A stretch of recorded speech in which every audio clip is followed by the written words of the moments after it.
If you grew up in the 80s or 90s, chances are the WWE holds a very special place in your heart. When you get super into it, there's absolutely nothing more exciting than hearing the announcers lose their minds as the stories unfold in the ring. The OG of these moments is Hulk Hogan slamming Andre the Giant at WrestleMania 3. It was a real-life David versus Goliath in front of 93,000 people, and after a failed attempt, the Hulkster managed to channel the cheers from the crowd and body slam his 540-pound opponent, forever sealing the fate of WrestleMania's legacy. Next up, we got the debut to end them all, Chris Jericho. After months of teases, on August 9th, 1999, The Rock was in the ring cutting a classic Rock promo, and then BAM! A countdown clock interrupted him, pyro went off, Jericho appeared on the Titantron, and the arena exploded with roars and cheers as one of your favorite WCW wrestlers cemented himself as one of your WWE favorites. Okay, now for an oh my god moment. Mankind vs. The Undertaker's Hell in a Cell is undoubtedly one of the most brutal wrestling matches of all time, including the most replayed moment in WWE history. The two are battling it out on the top of the cell until The Undertaker literally throws Foley 20 feet off the cage through the Spanish announcer's table. But this wasn't even the climax. Foley rolls off the ambulance gurney, gets back on top of the cell, and proceeds to get chokeslammed through the cage to the ring below. By God, King, by God. It's hard to get more epic than the 80s vs 90s, Icon vs Icon, Hulk Hogan vs The Rock match at WrestleMania X8. It's the stare down before they even touched. It's the back-to-back finishers. It's one of the most engaged crowds in WWE history.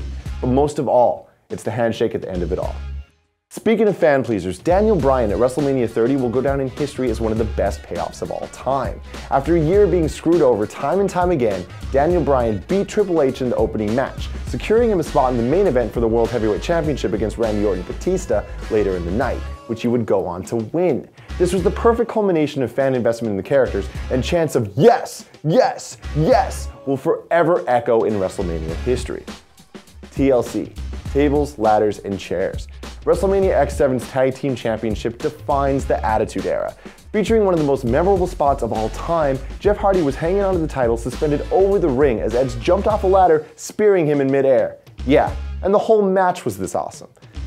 Now, one of the most exciting aspects of WWE is when wrestlers return. And at WrestleMania 20, Undertaker's return as the Dead Man after being buried alive as the American Badass to face his brother Kane, while completely ridiculous, was the right type of completely ridiculous. His 15-minute entrance to the ring alone puts this one on the list. Finally, you can't talk about WWE moments without the man himself, Stone Cold Steve Austin. At WrestleMania 13, Bret Hart walked in the ring as a face and left a heel. Stone Cold walked in as a heel and left a legend.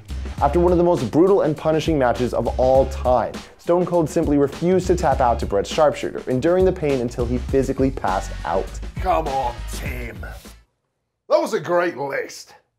But I'm afraid I've got some bad news.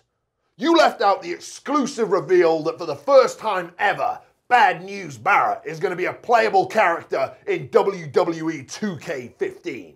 Now that is an epic WWE moment. Boom! Well, you heard it from Bad News Barrett himself, but guys, what's your favorite WWE moment?